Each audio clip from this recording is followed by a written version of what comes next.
दोस्तों, ग्रीनलैंड दुनिया के नक्शे पर बस एक बर्फ का टुकड़ा लगता है, शांत, अलग थलग और बिल्कुल अकेला।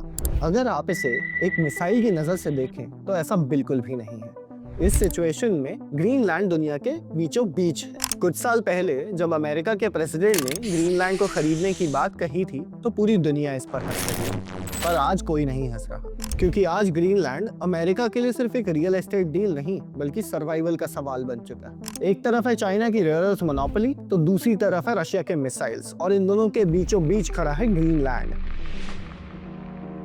आज के वीडियो में हम समझेंगे कि आखिर क्यों अमेरिका इस बर्फीले आइलैंड के लिए पागल हो रहा है। क्या है वो fortress of the north strategy.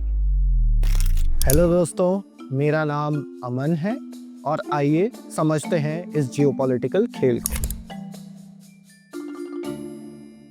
सबसे पहला और सबसे बड़ा कारण है डर, अंधा होने का डर। ये है पिटोफिक स्पेस बेस। ये अमेरिका का नॉर्दर्न मोस्ट मिलिट्री बेस है और यहाँ लगे हैं दुनिया के सबसे ताकतवर रेडार्स। आखिर इन रेडार्स का काम क्या है? अगर रशिया या चाइना से कोई भी न्यूक्लियर मिसाइल लॉन्च होती है तो उसका सबसे छोटा रास्ता पैसिफिक ओशन के ऊपर से नहीं बल्कि नॉर्थ पोल के ऊपर से।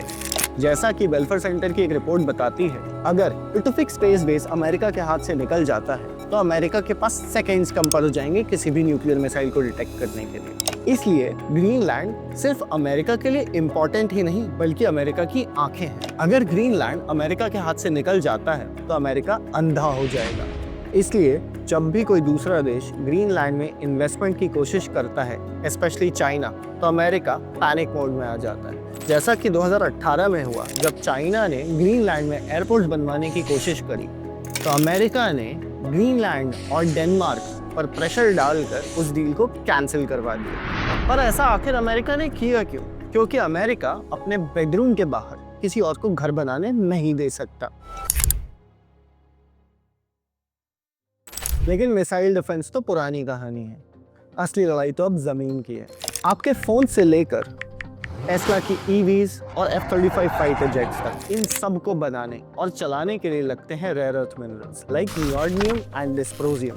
और दुनिया की लगभग 90% रेयर अर्थ मिनरल्स की प्रोसेसिंग चाइना के पास है। अगर कल को चाइना इन रेयर अर्थ मिनरल्स का एक्सपोर्ट रोक देता है तो वेस्टर्न टेक इंडस्ट्री ठप पड़ जाएगी। आखिर इसका तोड़ क्या है? इसका तोड़ है ग्रीनलैंड। यूएस जियोलॉजिकल सर्वे की एक रिपोर्ट के मुताबिक ग्रीनलैंड में दुनिया के सबसे बड़े अनडेवलप्ड रेयर अर्थ मिनरल्स हैं, खास तौर पर तनबरीज माइन। कहा जाता है कि तनबरीज माइन में इतने रेयर अर्थ अनडेवलप्ड मिनरल्स हैं कि अमेरिका और यूरोप कई दशकों तक चल सकते हैं बिना चाइना की मदद के लिए। अब ये भी एक बहुत बड़ी आयरनी है। ईवीज को चलाने के लिए आपको रेयर अर्थ मिनरल्स चाहिए और रेयर अर्थ मिनरल्स जो है वो ग्रीनलैंड में है, जिसके लिए हमें ग्रीनलैंड को खोदना पड़ेगा। अमेरिका चाहता है कि ग्रीनलैंड की इन माइंस का हक वेस्टर्न कंपनीज के पास ही रहे ताकि चाइना की मोनोपोली टूट सके। और तीसरा कारण है आर्कटिक की बर्फ का पिघलना। ग्लोबल वार्मिंग की वजह से आर्कटिक की बर्फ पिघल रही है और इस वजह से खुल रहा है एक नया रास्ता। चाइना इस रास्ते को कहता है द पोलर सिल्क रूट। इस रास्ते की वजह से एशिया और यूरोप की दूरी लगभग 40% तक कम हो जाती है। लेकिन इस रास्ते पर कंट्रोल किसका होगा? यहाँ पर आता है GIUK गैप, यानी कि ग्रीनलैंड, आइसलैंड और यूके के बीच का समंदर। और ये नेटो के लिए सबसे इंपॉर्टेंट चोक पॉइंट है। अगर रशियन सबमरीन्स को अटलांटिक में घुसना है तो उन्हें इस रास्ते से गुजरना पड़ेगा, और अगर अमेरिका ग्रीनलैंड को कंट्रोल करता है तो वो इस रास्ते को बंद कर सकता है। तो आखिर नतीजा क्या है? यूएस को ग्रीनलैंड इसलिए नहीं चाहिए कि वहाँ बर्फ है, उन्हें चाहिए सेफ्टी, मिसाइल से बचने के लिए, रिसोर्सेज, टेक वॉर को जीतने के लिए, कंट्रोल, नए ट्रेड राउट्स पर राज करने के लिए। लेकिन इस सब के बीच हम भूल जाते हैं ग्रीनलैंड। ग्रीनलैंड की आबादी इस वक्त लगभग 57,000 की है और वहाँ के लोग ये जानते हैं कि इस वक्त वो दुनिया के सबसे महंगे ज़मीन के टुकड़े पर बैठे हैं और इसलिए वो चाहते हैं अपनी आज़ादी। अब ये देखना दिलचस्प होगा कि ग्रीनलैंड क्या इन बड़ी ताकतों के बीच पिसकर रह जाएगा या फिर अपना भविष्य खुद लिखेगा।